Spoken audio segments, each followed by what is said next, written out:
Punika njang Kanjeng langit gelap-gelap. Acan lir kincang ing are.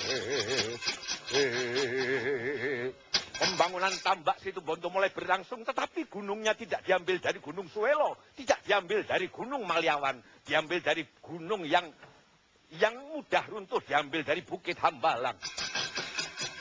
Oh, maka pada saat itu, ketika Hanoman sedang melakukan aji mundri, yaitu menguji jembatan, dia terbang dengan kesaktiannya yang luar biasa.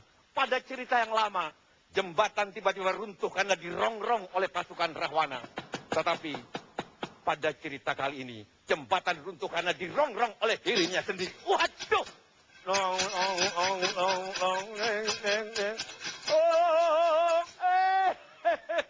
Itulah akibatnya kalau jembatan dirongrong oleh dirinya sendiri. Ini besok 12 katanya hari kiamat. Tapi kalau menurut Semar, kiamat itu bukan hari kejatuhan. Kiamat berasal dari kata kiam, yaitu bangkit. Ayo mulai besok kita semua para lawyer dan lain sebagainya bangkit kembali.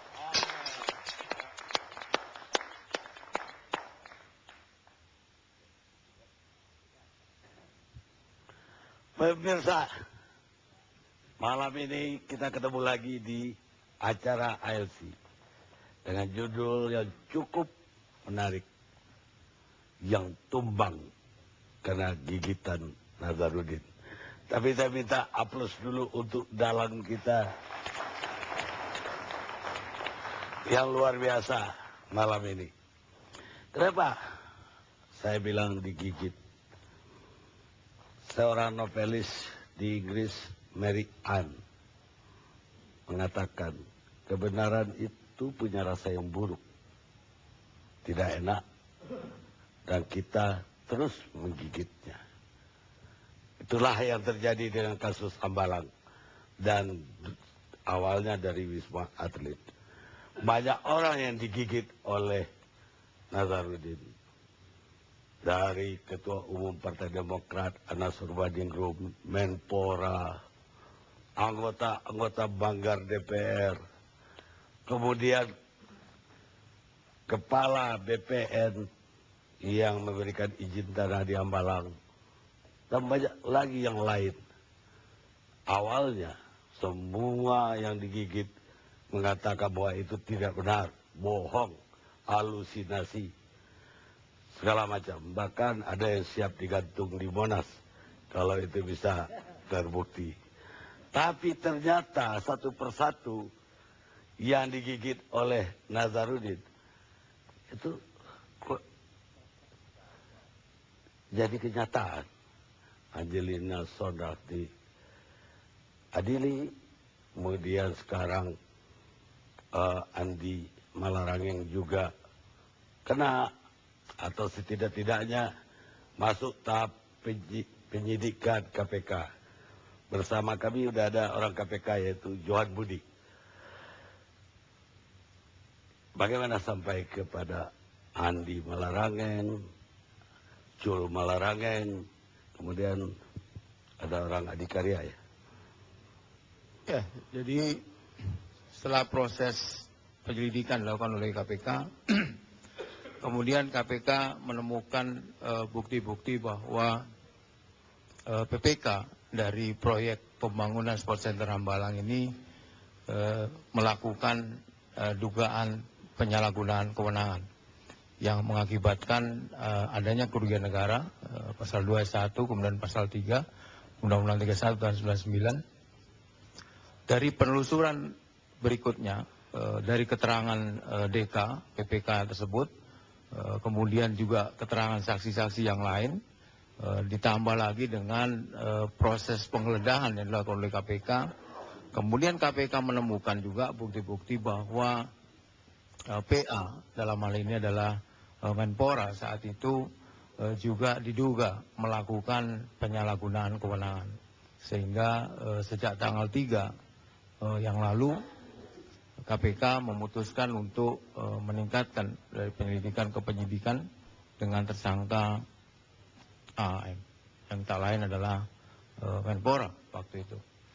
Saya kira ini sedang dikembangkan oleh KPK sejauh mana bukti-bukti yang lain juga akan bisa disimpulkan apakah melibatkan pihak-pihak yang lain ataukah tidak. Perlu saya sampaikan juga Bang Karni bahwa dalam proses kasus Hambalang ini KPK cukup besar ya pekerjaannya.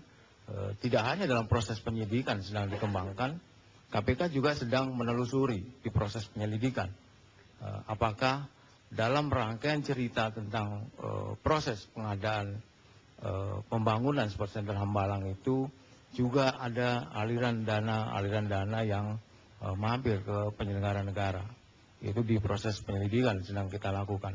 Nah, apakah nanti dalam proses penyelidikan itu kita juga menemukan bukti-bukti yang firm yang kemudian menyimpulkan bahwa si A atau si B bisa dimintai pertanggungjawaban secara hukum karena dia diduga menerima aliran dana dari proses itu. Jadi ada dua hal yang dilakukan oleh KPK saat ini, penyidikan terhadap Hambalang. Di sisi yang lain KPK juga melakukan penyelidikan yang dilakukan secara bersama-sama.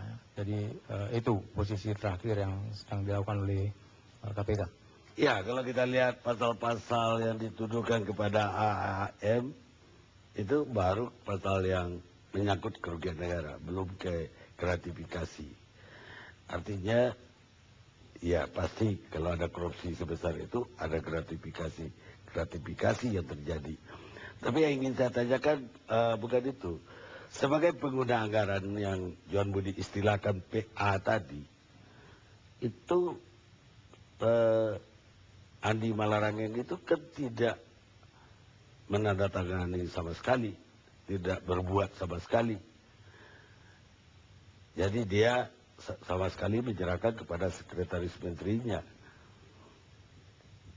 Iya, itu kalau mendasarkan pada pengakuan-pengakuan ya, tadi yang Bang Kani sampaikan. Jadi gini, pengguna anggaran tahu belum tentu terlibat ya.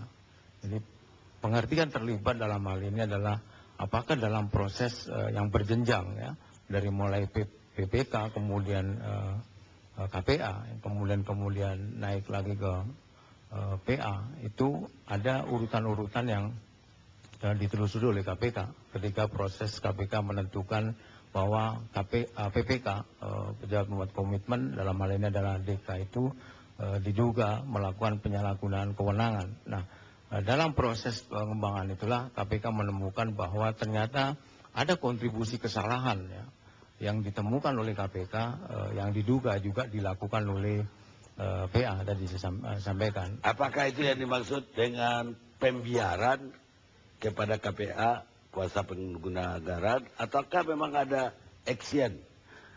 Bukan soal pembiaran. Ini kalau soal pembiaran kan seolah-olah kita mengacu pada hasil audit BPK ya. Ada statement dari audit itu yang mengatakan Menpora tidak melakukan pengawasan untuk membiarkan. Bukan, dalam konteks Undang-Undang 31 dan 99, dalam konteks Undang-Undang 20 tentu ada kontribusi-kontribusi yang dilakukan secara berjenjang ya, kesalahan itu. Karena dalam pasal-pasal yang disangkakan kepada AM ini juga ada pasal 55 1 ke 1 ya, KUH pidana. Sehingga diduga bersama-sama nanti dengan PPK, tentu rentang tanggung jawab itu berbeda-beda antara PPK dengan PA. Tapi konteksnya adalah penyalahgunaan kewenangan yang punya porsi, PPK punya porsi, PA punya porsi. Akibat penyalahgunaan kewenangan itu diduga negara mengalami kerugian, dan itu audit BPK juga menyimpulkan bahwa pembangunan Sport Center Hambalang itu ada kerugian negaranya. Apakah jadi bukan omisi delik yang diterapkan dalam hal ini? Artinya dia sebagai middleman, artinya otak dari ini, termasuk otak dari ini kalau pakai 55 tadi. Iya, jadi gini, konstruksinya itu tadi saya sampaikan bahwa proses pengadaan Sport Center Hambalang itu kan berjenjang. Kalau misalnya di atas berapa miliar harus pengetahuan KPA-nya atau PA-nya di atasnya lebih atas lagi. Nah, dalam konteks ini yang ditemukan oleh KPK adalah dugaan penyalahgunaan kewenangan, ya tentu saya tidak bisa bicara detail ya apa yang disebut penyalahgunaan kewenangan yang dilakukan oleh PA itu persisnya seperti apa. Itu tentu tidak bisa disebutkan. Tapi dia punya kontribusi yang kemudian KPK menemukan bukti-bukti bahwa PA ini bisa dimintai pertanggungjawaban secara hukum ya. Jadi sangkaannya dia sama dengan PPK tadi. Tapi kenapa ketika konferensi pers pertama ya, Komisioner KPK Bambang Wijoyanto seolah-olah agak ragu-ragu mengatakan bahwa ini sudah jadi tersangka. Jadi baru besoknya Abraham Samad mengatakan bahwa ini tersangka. Walaupun surat pencekalan itu ketika di Zoom ternyata tersangka. Kenapa agak malu-malu mengatakan jadi, tersangka?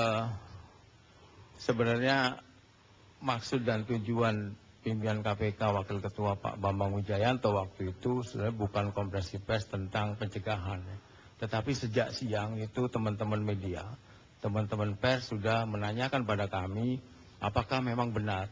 Sepertinya ada informasi yang sudah sampai ke media bahwa ada 3 orang itu yang dicegah. Terutama yang menjadi perhatian media tentu saja adalah Menpora dalam hal ini Pak AM itu. Nah, untuk menjawab itulah kemudian Pak Bambang melakukan konferensi pers yang dijawab bahwa pencegahan dilakukan pada 3 tanpa menyebut nama dan jabatan waktu itu, tapi pakai inisial. Tapi kemudian berkembang di media sampai malam dan bahkan TV One sendiri saya lihat di running text sudah menyebut AM sebagai tersangka berdasarkan surat pencegahan yang di zoom oleh kamera ketika Pak Bambang menunjukkan surat pencegahan yang dikirimkan pada pihak imigrasi. Akhirnya besoknya Pak Ketua konferensi pers dan menyatakan secara resmi bahwa AM sebagai tersangka. Kemudian paginya ada pertemuan antara Presiden dengan pimpinan KPK. Ya, sekaligus di ruangan ini saya ingin mengklarifikasi tuduhan-tuduhan ya, yang menyebut seolah-olah bahwa pimpinan KPK menetapkan AM sebagai tersangka itu melaporkan begitu ada itu kemudian seolah-olah datang ke Presiden melaporkan atau ya intinya melaporkan kegiatan atau penetapan itu. Padahal pertemuan itu sudah dirancang sejak lama ya, dan diskusi yang intens antara pimpinan KPK dengan Presiden SBY selaku kepala negara waktu itu adalah berkaitan dengan peraturan pemerintah revisi dari PP 63 tahun 2005 tentang SDM pegawai yang dipekerjakan di KPK. Jadi pertemuan itu sama sekali tidak menyinggung soal penetapan tersangka AM.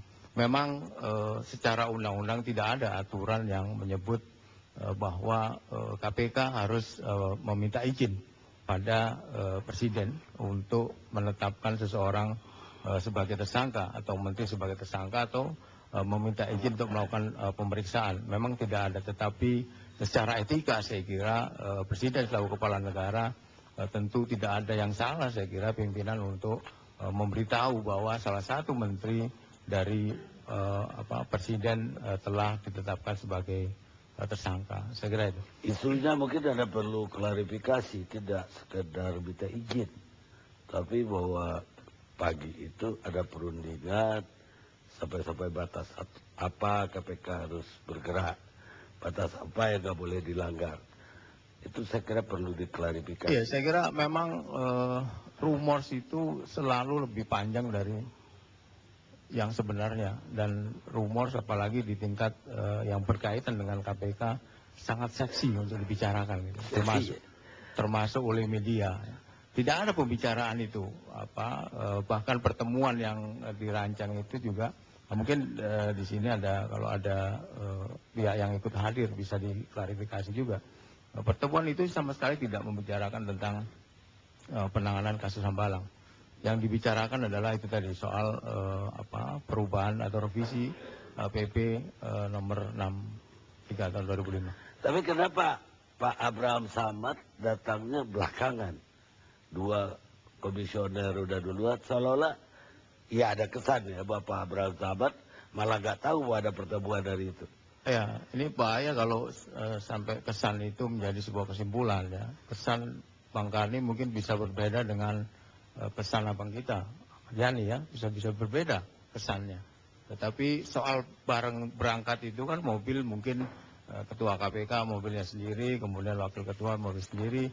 Bisa juga misalnya mobilnya ketua KPK agak macet ya, bisa juga kan datangnya belakangan.